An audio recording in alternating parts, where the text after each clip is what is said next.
Hello everyone, got me three of my guns here, three of a few I've got, and a video will follow me blabbing on in a moment, shooting all three of these in my daughter's garden at 28 yards. Definitely 28 yards, it's a measured distance. First of all, I was going to take 10 shots with each gun. I actually edited a video that I never put on YouTube last week. It was really stupidly windy, and went to me daughter's house because she's got a longer garden than me, and took the Mod 60, the Edgar brothers, the one I've just recently done a lot of work on the stock on. But took that there. It didn't do too well, and I thought it was because of the wind. It was like the target card was more like a shotgun, but through technicalities of me being a bumbling idiot, I filmed it with in different resolutions at different frame rates, and it caused me a few issues in my video editing software because I'm a bit of a thicko and trying to learn still. So I've had to abandon that video. So this one hopefully will run all smooth. Won't take me 5 hours to try and edit and then have to delete it even after 5 hours. So I thought I'll start again. So yesterday went to my daughter's, a little bit of a wind, not a lot, just a gentle bit of a gust now and again, 9 miles per hour according to the my weather app. And I took all three. I only intended taking just the Mod 60 to see how it compared when it wasn't quite so windy as to how bad it did last week. But when I got the gun, I was given, I think his name was Adam. Correct me, Adam, if I'm wrong, if you watch this video. But I was given these Diana Magnum made in Germany 500 Diablo trophy pellets. I don't know how well you will see this, but he says that's what the gun likes. So I took his word for it, and got these, still plenty left there. So based off his information, but in all fairness to the gun, as I've said before, it's only doing 7 foot-pounds of power. So it's pretty low on power, and of course over a distance of nearly 30 yards, the wind is really going to have an impact on the final outcome. It's not going to be too clever, I wouldn't have thought. So those were the pellets. When you see the video, I hold the pellets out, but I don't hold them close enough for to the camera for you to see what I'm actually doing as such. So that was the Mod 60. I'll get the targets and show you those, but you'll have already seen the results at the end of the video anyway. It didn't do too well, but hopefully when it's had a spring in it, and also I don't know the last time it ever had the barrel cleaned. I've got a barrel cleaning kit here, a Napier barrel pull through kit. So I will be using that on that gun the next time I shoot it. Before the spring's put in, I've got to get the spring first. I've got to take the old spring out, find the measurements, the diameter, length, etc. Try and get the proper spring for the gun, 2-2 spring. So before I do that, I will actually clean the barrel, because then I know where I am in life. I know that the barrel's been cleaned because I've done it. And also that applies to this Webley. This Webley VMX DR. The results of that weren't as good as I was really expecting. Now, I was actually moaning in the video, complaining, because some of the pellets, these Gamma, they're only cheap pellets, Gamma Pro Hunter Impact pellets.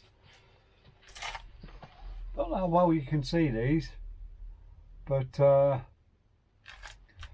head sizes on them are not, they don't conform to any sort of standard. Some of them went in not with great ease, but some were fairly easy to thumb in the breech, and some you really had to sort of force, and that's going to impact the it's going to affect the accuracy of the gun, whichever way you look at it, because you slightly deform the skirts as you're pushing it home. Well, in fact, you can't use the soft part of your thumb, you have to use your nail to sort of get it in, which was marking the on some pellets it was marking the skirts. So that's going to impact the accuracy.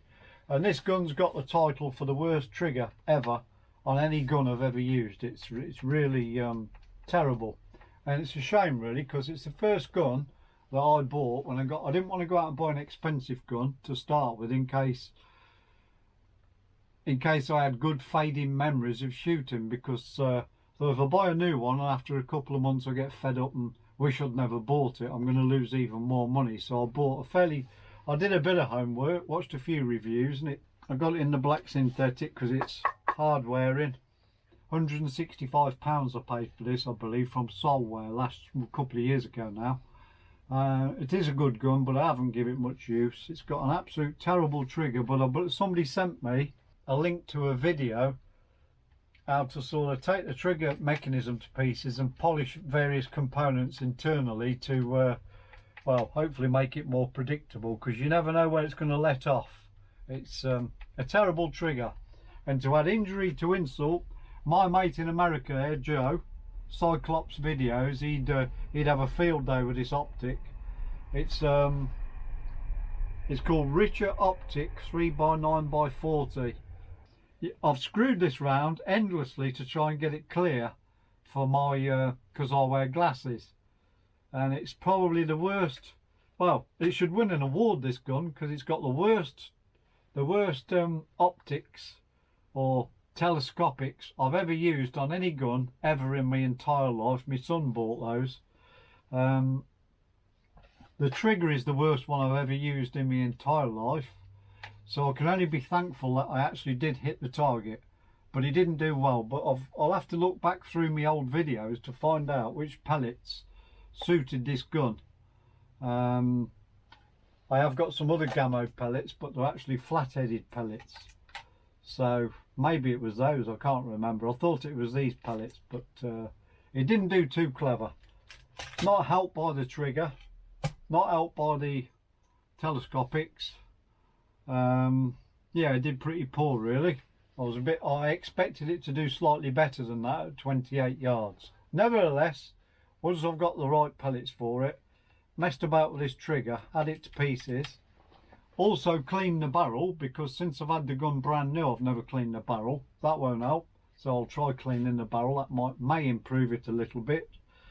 And also stick it on the Crony and find what power it's done, because from day one I'll never know what power this gun's doing.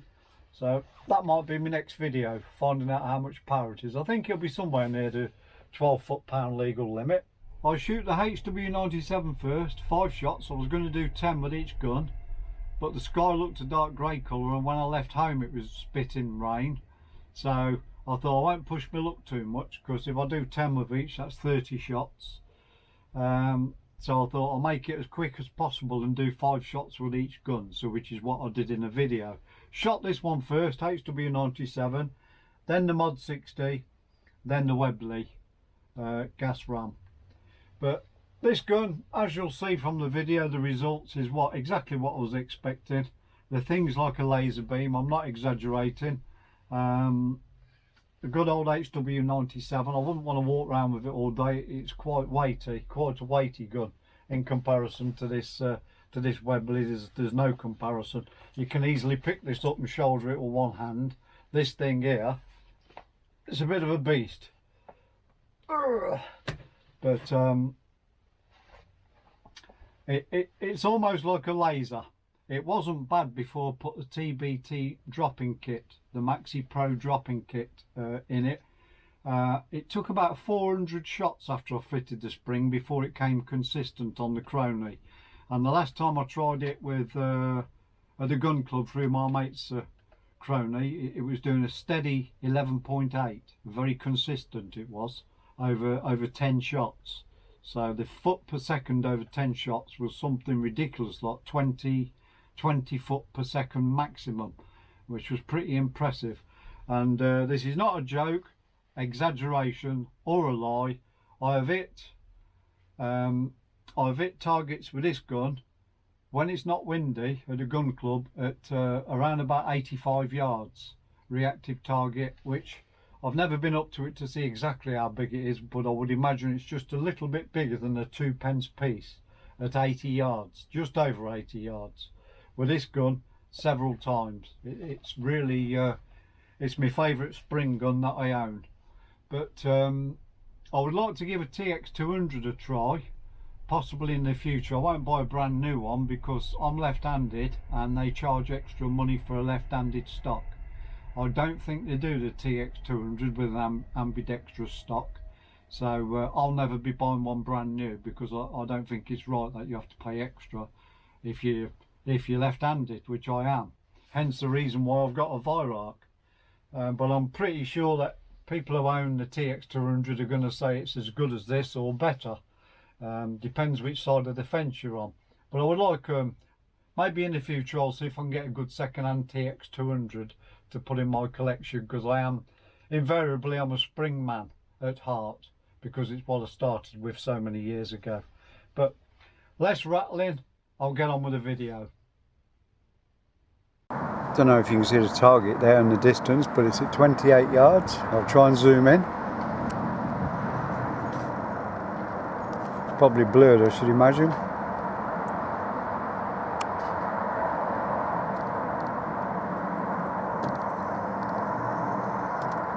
And this is my shooting position.